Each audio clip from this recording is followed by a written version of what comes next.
Madam Acting Speaker, this is one of the saddest days of the Parliament. Seeing one of the Parliament's elected leaders, a former Minister of the Crown, one of the Parliament's elected leaders, having to stand up here into the chamber and in the public domain and justify his role in a bribe which led to a murder. And it is appalling, Madam Acting Speaker, that neither the Labor leader nor his deputy see fit to be down here in the chamber to be part of this take note debate.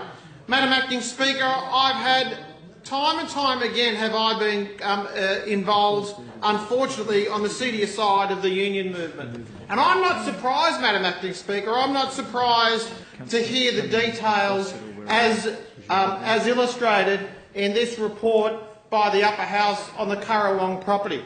What is it about the Labor Party that they cannot find themselves to do the right thing whenever it comes to a fast buck? What is it about the Labor Party, whenever the unions are involved, something I'd be very quiet if I was you, Mr Member for Cabramatta, or otherwise we'll start talking about free car washes and free meals and your role on the council that is still under question. So Mr Member for Cabramatta might want to just sit there and listen to this, because you might learn about this.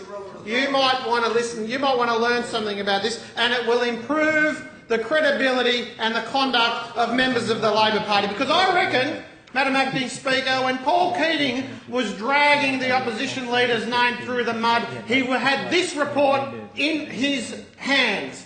He had this report, and the details of this report was exactly what the former Labor Prime Minister was referring to. Have you noticed, though, when Madam Acting Speaker, whenever this side of the chamber rises to refer the opposition to the opinions that Labor leaders, past and present, have of their current state parliamentary leader, they're very, very quiet. They're very, very quiet. They don't attack Paul Keating for the remarks that he made about the leadership and character of the Labor leader. They don't attack Paul Keating for doing that, because they know he's right, and Madam Acting Speaker, this report proves it. Madam Acting Speaker, this report proves it. What is it about the union movement that they just can't get their grubby little hands off real estate? They are there to look after the best interests of the working class. They are there to look after the welfare of the working class. Why would they see fit to get involved in a grubby real estate deal like this? And what happens in that real estate deal that they saw fit to bring the name of their organisation down to the lowest common denominator? What is it that led to the murder of a man who was simply trying to go about his business in the murky world of Labor politics? Madam Acting Speaker, I'm astounded that nobody from the Labor movement has moved a motion of no confidence, John Robertson, because of the conduct that was displayed in this report. What is it about the Labor Party that they cannot get their head around the need for ethics and good conduct in public administration? What is it about the Labor Party which says that the notion of probity in dealing with public policy and the money and assets of members of the union movement is so difficult to comprehend? Mr Deputy Speaker, unfortunately I have been exposed to the murkier side of the union movement. The union movement that sees its sole role as to support, nominate and endorse members of the Labor movement to run for this place. Mr Acting Speaker, I would love to stand up here and spend the next 10 minutes in telling you about the reasons why I think that the union movement has lost all respect and a role in modern Australia. You know, in my previous role before I was elected to this place, as you're aware, Mr Deputy Speaker, I was the Chief Executive of the Civil Contractors Federation. And when I saw the conduct of the union movement as an advocate for the employers of this state, as a respondent in the Industrial Relations Commission, I unfortunately believe every word that was written in this report, because I know what they're capable of. I know what it's like to stand in a room when the union movement comes in and tries to bribe public officials. I've seen the role that the union movement plays when it comes to doing dirty deals. I know, I've been on construction sites when union officials would come in at lunchtime and say, it's Friday, let's have the afternoon off, so they would deliberately drop a small piece of asbestos just so that they could screw over the employer and send a construction team home because they want to go to the pub. Mr Acting Speaker, I've been in construction sites where the union movement will come in the week before Christmas and send everybody home because there's no salt and pepper on the table. Mr Acting Speaker, I've been in the Industrial Relations Commission when I've seen grubby deals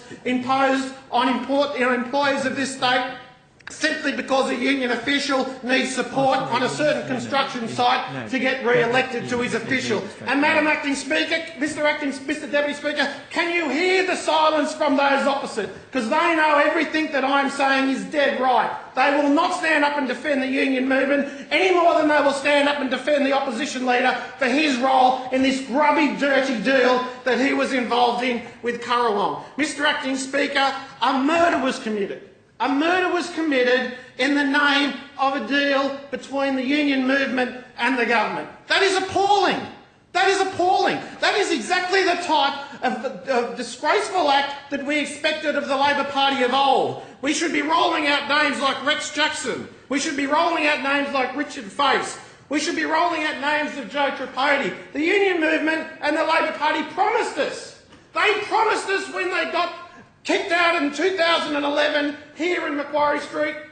They promised us when they got kicked out in 2013 in Canberra that they were going to be a new organisation. They've learnt the lesson. They've even gone through the cosmetic role of removing a dedication to socialism from their agenda and their party affiliate and their party pro formers. But no, they haven't learned anything, Mr Deputy Speaker. They haven't learned anything at all.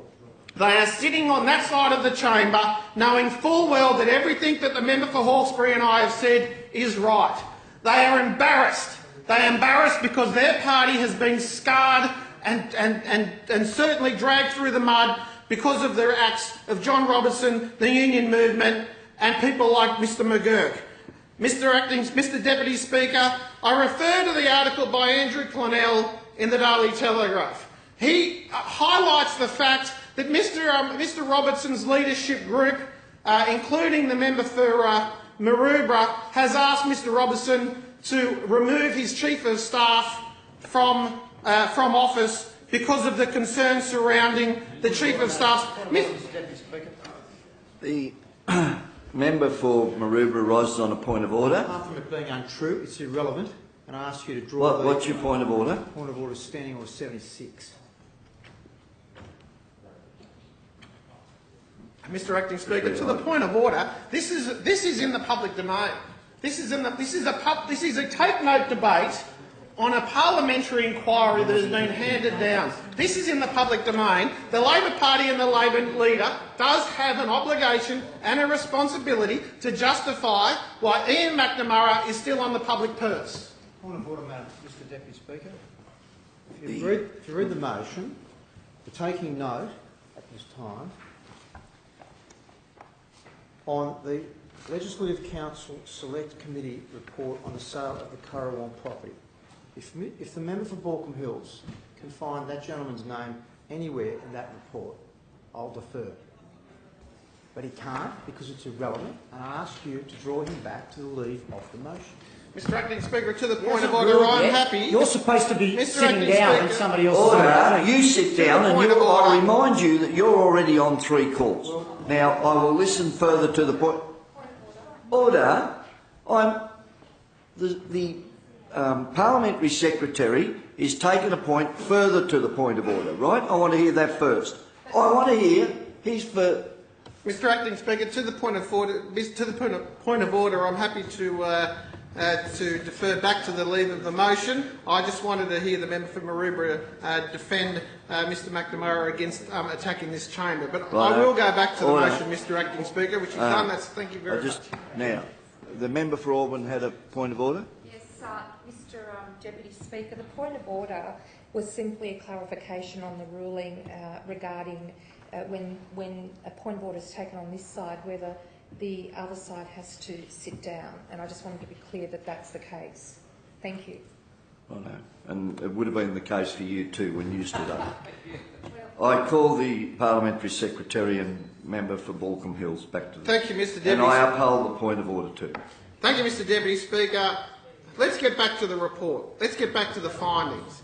Mr Acting Speaker, John Robertson displayed, according to the Currawong report, an error of judgment in failing to report to New South Wales and the New South Wales Police that Mr McGurk had made an inappropriate offer to him in the relation of the sale to Currawong.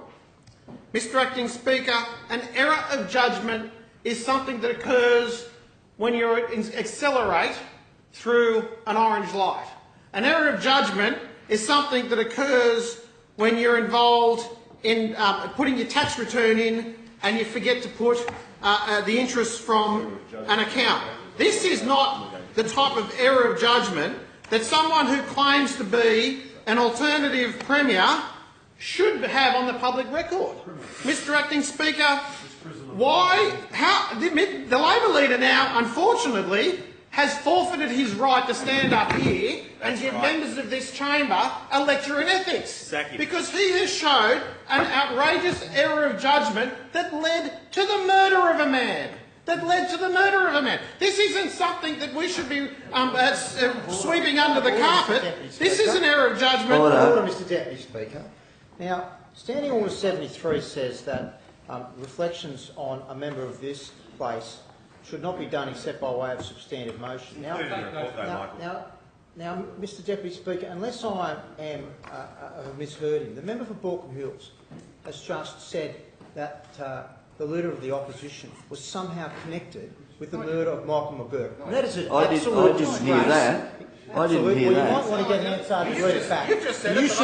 You should withdraw that. That is a disgrace. You're an idiot. Well, I'll stand to be corrected, but I did not hear it that way. I certainly didn't, and I think the member protests too much. Mr Deputy Speaker, there was no obligation to report the offer of the bribe. Apparently, there was no obligation to report the offer of the bribe. However, ignoring the course, Section 316 of the Crimes Act, where a person commits a serious offence, such as offering a, quote, corrupt commission or reward, and a person who can assist fails to bring information to appropriate authorities, the person is liable to imprisonment for a 2-year period. There clearly was, Mr Deputy Speaker, there clearly was an obligation in the Crimes Act to report the offer of a bribe. Labor came out with the excuse that the bribe was not serious. But if it wasn't serious, why doesn't Mr Robertson feel the need to why didn't he feel the need to terminate the meeting? The Labor leader has said that he would report it to the authorities if he had his time again. Well, Mr Acting Speaker, if that's the case, he needs to come down to this chamber and explain. Judgment. Lack of judgment. Mr Acting Speaker, Mr Deputy Speaker, maybe, now because his moral compass has become properly adjusted, he understands the significance of an offer of the $3 million bribe. Mr Acting Speaker, finding number 2. It is inappropriate that Mr Robertson met with Mr McGurk on his own in March 2006. The Labor leader has the audacity to stand up in this place as recently as today and take on questions put questions onto our leadership, the leadership of the government, about members of the government, members of the coalition, who were involved in matters much, much less than the $3 million that Currawong was involved in, and he did not feel the need to report on it when a bribe hundreds of times higher than the ones we're referring to today in ICAC, he felt the need to just cover it up. He did not think that it was appropriate to bring this matter to the public attention. Mr Deputy Speaker, the Labor Party will dissent that this matter was not properly explored, so the finding is unfair. Well, wasn't it unfair for the Labor leader to stand up and smear government members today over matters that had matters? The member from the Minister for the Fire Brigade stands up again, but I'm looking forward to seeing his last 12 days in Parliament. looking forward to his last 12 days in Parliament after, after this sitting. I will not accept any more comments from the member for Miranda. You're quite right too. Order, and for the member for Hornsby too. Mr Acting Speaker, Mr Deputy Speaker, it is obviously inappropriate. It is obviously inappropriate to meet an individual involved alone when a matter or a tender is subject to consideration. Order. Deputy Speaker, I move the member be not further heard.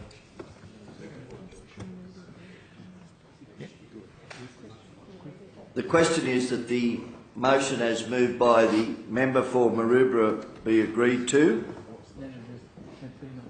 Be not heard, that the member be not heard any further, that the member be not heard. All that opinion say aye. To the contrary, no. I think the noes have it. Division is called. Ring the bells.